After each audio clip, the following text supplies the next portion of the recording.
You will hear a number of different recordings, and you will have to answer questions on what you hear. There will be time for you to read the instructions and questions, and you will have a chance to check your work.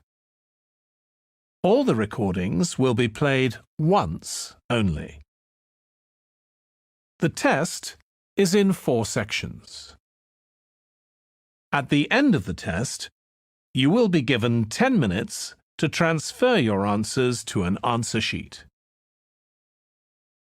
Now turn to Section 1.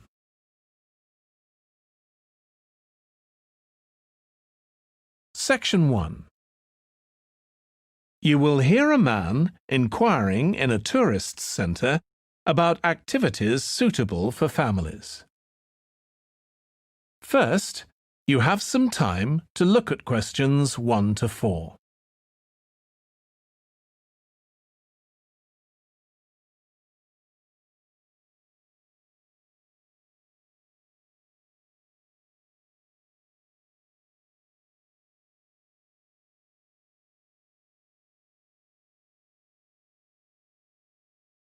You will see that there is an example that has been done for you. On this occasion only, the conversation relating to this will be played first. Hi, can I help you? I'd like to find out if you have any excursions suitable for families. Sure.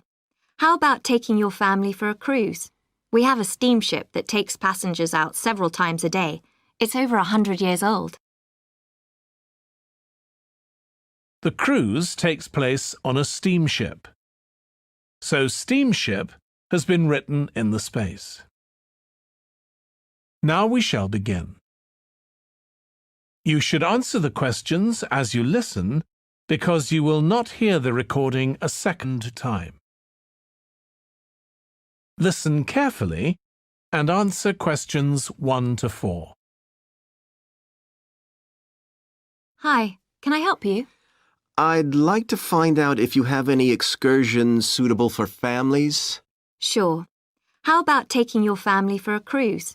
We have a steamship that takes passengers out several times a day. It's over 100 years old. That sounds interesting. How long is the trip? About an hour and a half. And don't forget to take pictures of the mountains.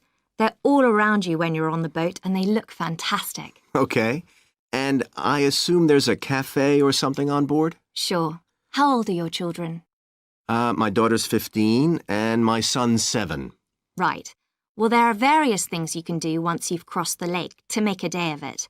One thing that's very popular is a visit to the country farm. You're met off the boat by the farmer and he'll take you to the holding pens where the sheep are kept. Children love feeding them. My son would love that. He really likes animals. Well, there's also a 40-minute trek round the farm on a horse if he wants. Do you think he'd manage it? He hasn't done that before. Sure. It's suitable for complete beginners. Good.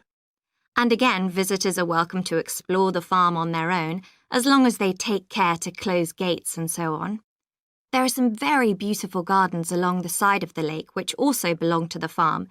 They'll be just at their best now. You could easily spend an hour or 2 there. Okay, well, that all sounds good. And can we get lunch there?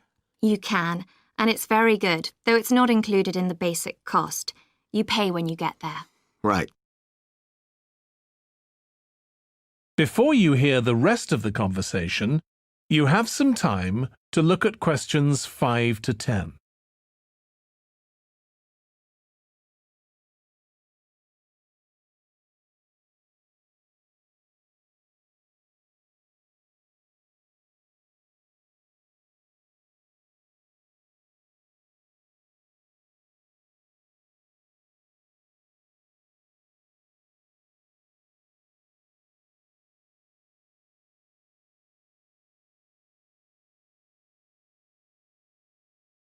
Now listen and answer questions 5 to 10. So, is there anything else to do over on that side of the lake? Well, what you can do is take a bike over on the ship and then go on a cycling trip. There's a trail there called the Back Road. You could easily spend 3 or 4 hours exploring it, and the scenery's wonderful. They'll give you a map when you get your ticket for the cruise. There's no extra charge. What's the trail like in terms of difficulty? Quite challenging in places. It wouldn't be suitable for your 7-year-old. It needs someone who's got a bit more experience. Well, my daughter loves cycling, and so do I, so maybe the two of us could go, and my wife and son could stay on the farm. That might work out quite well. But we don't have bikes here. Is there somewhere we could rent them? Yes, there's a place here in the city. It's called Ratcheson's. I'll just make a note of that. How do you spell it? Ratchesons.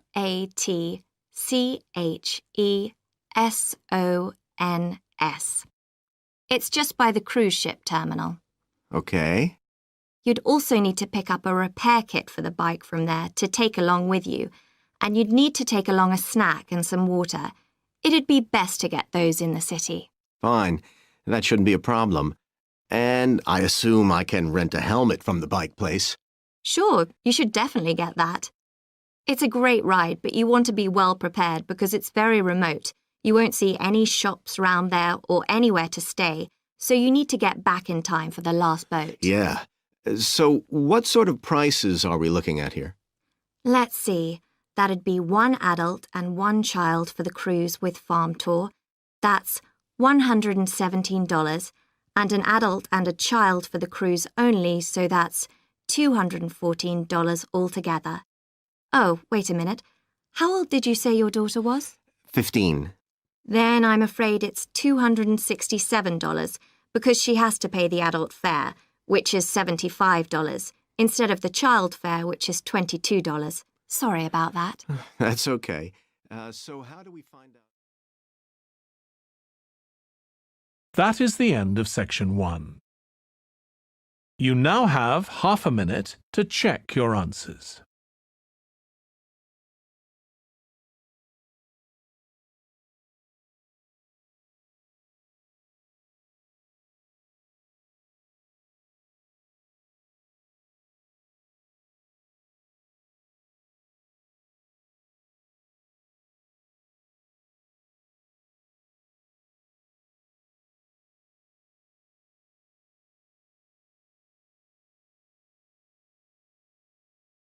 Now turn to section 2.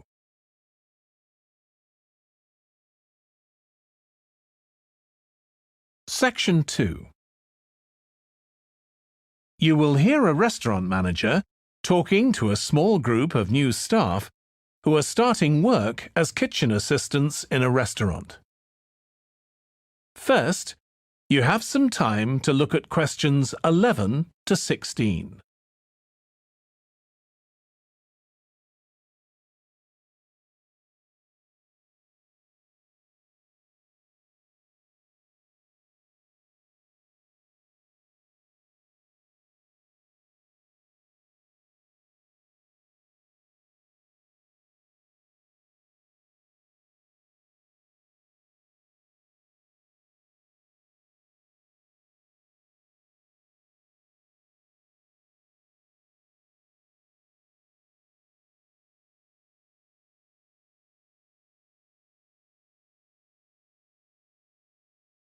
Now listen carefully and answer questions 11 to 16.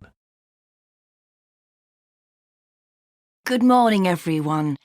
My name's Joy Parkins, and I'm the restaurant manager. And I understand that none of you have had any previous experience as kitchen assistants. Well, you might be feeling a bit nervous now, but most of our kitchen assistants say they enjoy the work. OK, they might get shouted at sometimes, but it's nothing personal. And they're pleased that they have so many different things to do, which means they never get bored. And I'll tell you straight away that if you do well, we might think about moving you up and giving you some more responsibility. Right, well, you've all shown up on time, which is an excellent start. Now, I'm glad to see none of you have unsuitable footwear, so that's good. You need to be careful as the floors can get very wet and slippery. Those of you with long hair, I've got it well out of the way, but some of you'll need to remove your rings and bracelets. Just put them somewhere safer today, and remember to leave them at home tomorrow, as they can be a safety hazard. Now, it's going to be a busy day for you all today. We don't have any tables free for this evening, and only a few for lunch. Fortunately, we've got our head chef back. He was away on holiday all last week, which meant the other chefs had extra work. Now, I'll tell you a bit more about the job in a minute, but first, some general regulations. For all of you, whatever your age, there's some equipment you mustn't use until you've been properly trained, like the waste disposal system, for example, for health and safety reasons. Then I think there are 2 of you here who are under 18. That's Emma and Jake, isn't it? Right, so for you 2, the meat slicer is out of bounds, and of course none of you are allowed to use the electric mixer until you've been shown how it works. Now, you may have heard that this can be a stressful job, and I have to say that can be true. You'll be working an 8-hour day for the first week, though you'll have the chance to do overtime after that as well if you want to. But however long the hours are, you'll get a break in the middle. What you will find is that you're on your feet all day long, lifting and carrying, so if you're not fit now, you soon will be. You'll find you don't have much chance to take it easy. When someone tells you to do something, you need to do it straight away. But at least we do have a very efficient air conditioning system compared with some kitchens. Before you hear the rest of the talk, you have some time to look at questions 17 to 20.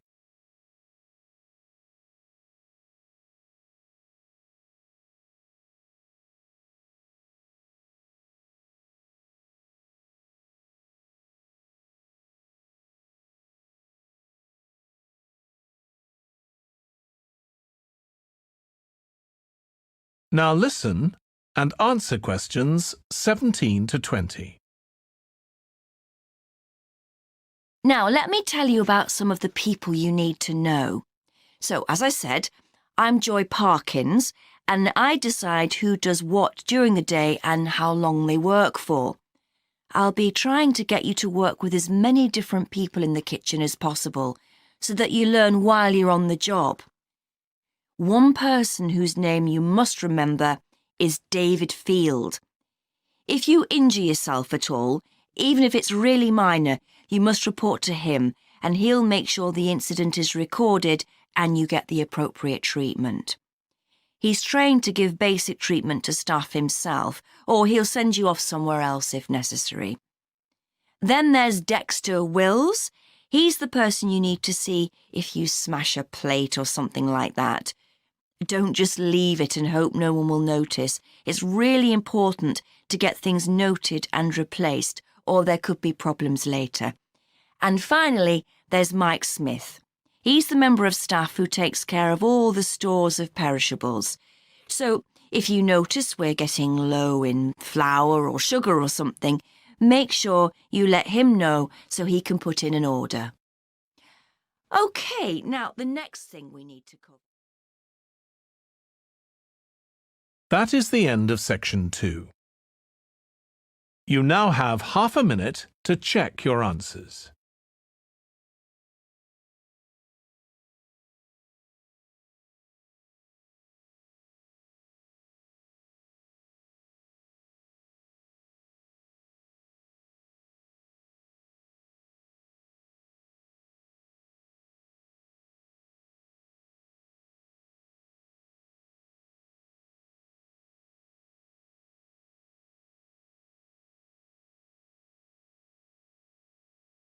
Now turn to section 3.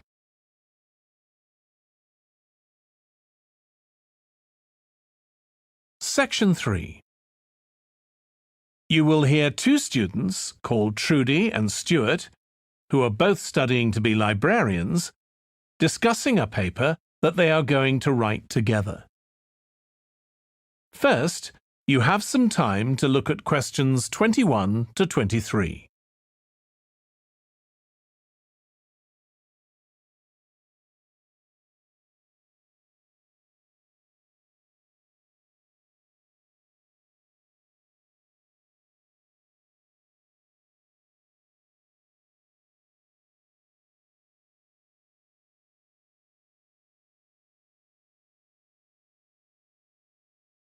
Now listen carefully and answer questions 21 to 23. OK, Stuart, we need to start planning our paper on public libraries. Have you thought of an angle yet? Well, there's so much we could look into. How libraries have changed over the centuries, for instance, or how different countries organise them. What do you think, Trudy? Maybe we should concentrate on this country and try and relate the changes in libraries to external developments, like the fact that far more people can read than a century ago, and that the local population may speak lots of different languages. We could include something about changes in the source of funding too. Yes, but remember we're only supposed to write a short paper, so it's probably best if we don't go into funding in any detail. Right. Well, shall we just brainstorm a few ideas to get started? OK. We obviously need to look at the impact of new technology, particularly the internet. Now that lots of books have been digitalised, people can access them from their own computers at home. And if everyone did that, libraries would be obsolete. Yes. But the digitalised books that are available online for free are mostly out of copyright, aren't they? And copyright in this country lasts for 70 years after the author dies. So you won't find the latest bestseller or up-to-date information. That's an important point. Anyway, I find it hard to concentrate when I'm reading a long text on a screen. I'd much rather read a physical book. And it takes longer to read on a screen. Oh, I prefer it. I suppose it's just a personal preference. I expect the libraries will go on evolving in the next few years. Some have already become centres where community activities take place, like local clubs meeting there. I think that'll become even more common. I'd like to think so. And that they'll still be serving their traditional function, but I'm not so sure. There are financial implications after all. What I'm afraid will happen is that books and magazines will all disappear and there'll just be rows and rows of computers. They won't look anything like the libraries we're used to. Well, we'll see. Before you hear the rest of the discussion, you have some time to look at questions 24 to 30.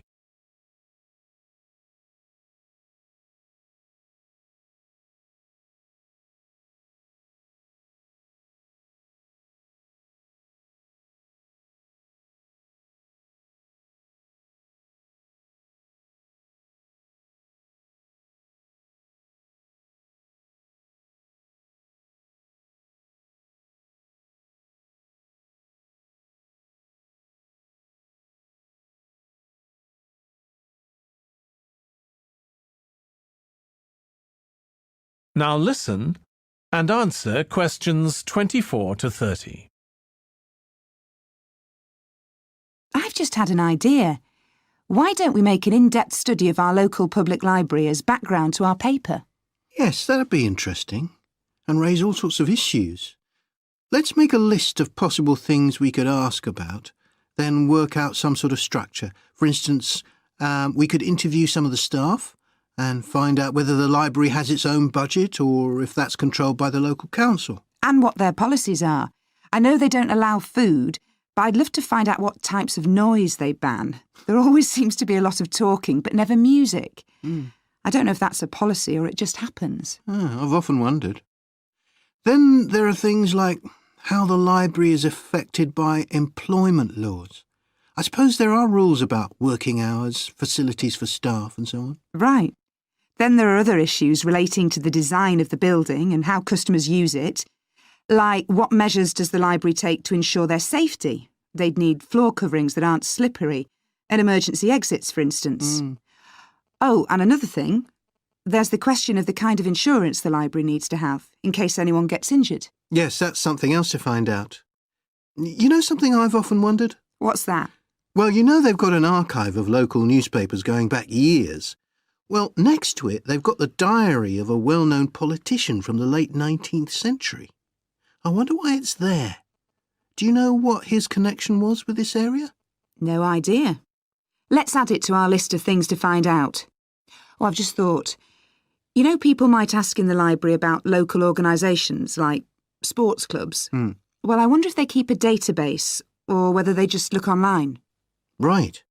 I quite fancy finding out what the differences are between a library that's open to the public and one that's part of a museum, for example. They must be very different. Then something else I'd like to know is... That is the end of section 3. You now have half a minute to check your answers.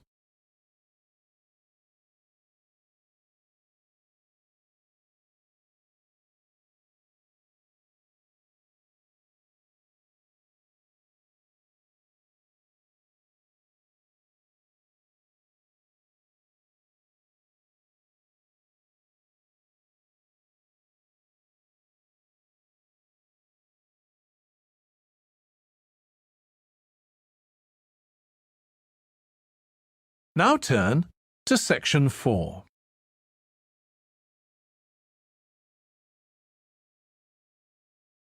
Section 4. You will hear part of a lecture for business students about business values. First, you have some time to look at questions 31 to 40.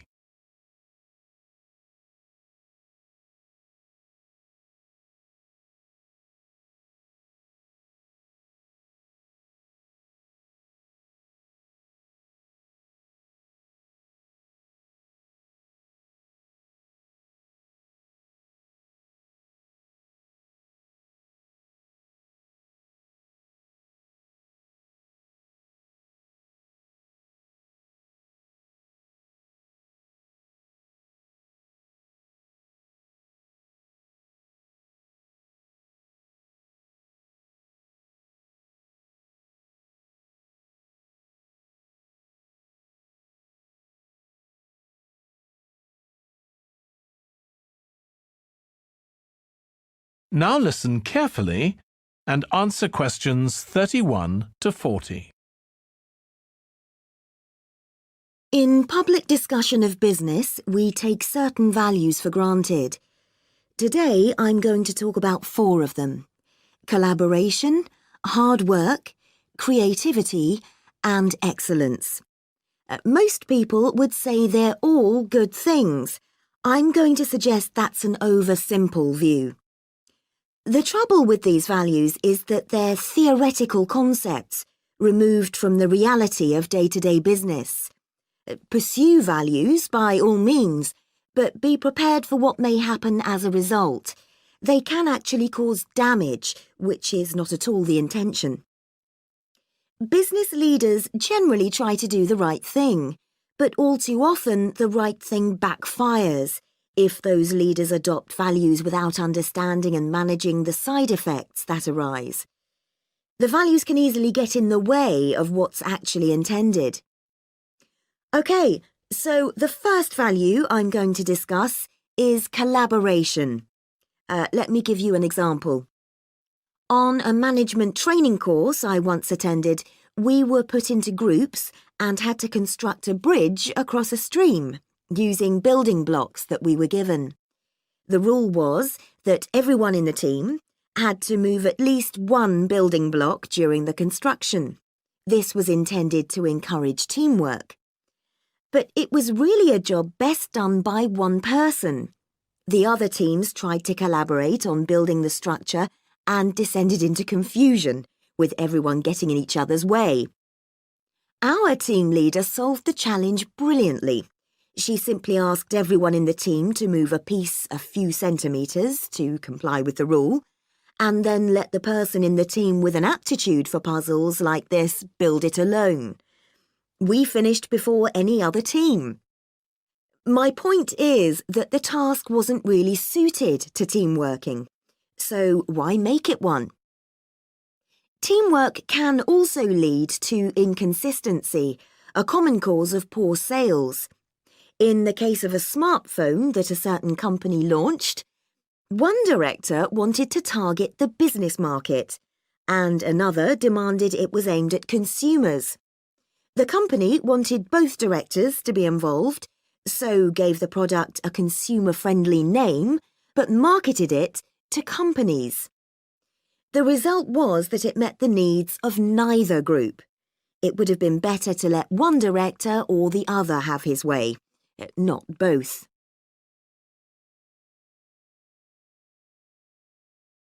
Now, industriousness, or hard work. It's easy to mock people who say they work hard. After all, a hamster running around in a wheel is working hard and getting nowhere. Of course, hard work is valuable, but only when properly targeted. Otherwise, it wastes the resources that companies value most, time and energy, and that's bad for the organisation. There's a management model that groups people according to 4 criteria: clever, hard-working, stupid, and lazy. Here, lazy means having a rational determination not to carry out unnecessary tasks. It doesn't mean trying to avoid work altogether.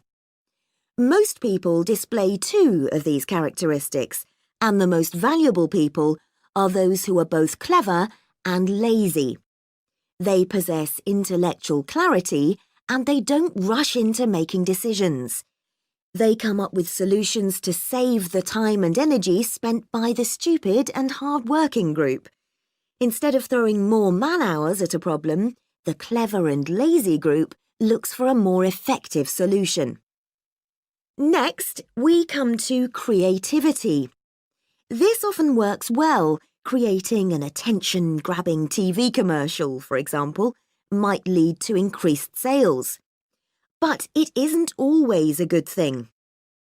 Some advertising campaigns are remembered for their creativity without having any effect on sales. This happened a few years ago with the launch of a chocolate bar. Subsequent research showed that plenty of consumers remembered the adverts, but had no idea what was being advertised. The trouble is that the creator derives pleasure from coming up with the idea and wrongly assumes the audience for the campaign will share that feeling. A company that brings out thousands of new products may seem more creative than a company that only has a few, but it may be too creative and make smaller profits. Creativity needs to be targeted to solve a problem that the company has identified. Just coming up with more and more novel products isn't necessarily a good thing. And finally, excellence. We all know companies that claim they strive for excellence, but it takes a long time to achieve excellence. In business, being first with a product is more profitable than having the best product. A major study of company performance compared pioneers, that is, companies bringing out the first version of a particular product, with followers, the companies that copied and improved on that product.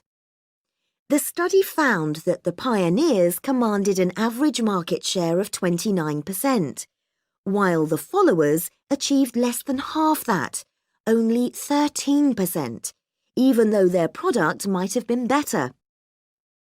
Insisting on excellence in everything we do is time-consuming, wastes energy, and leads to losing out on opportunities.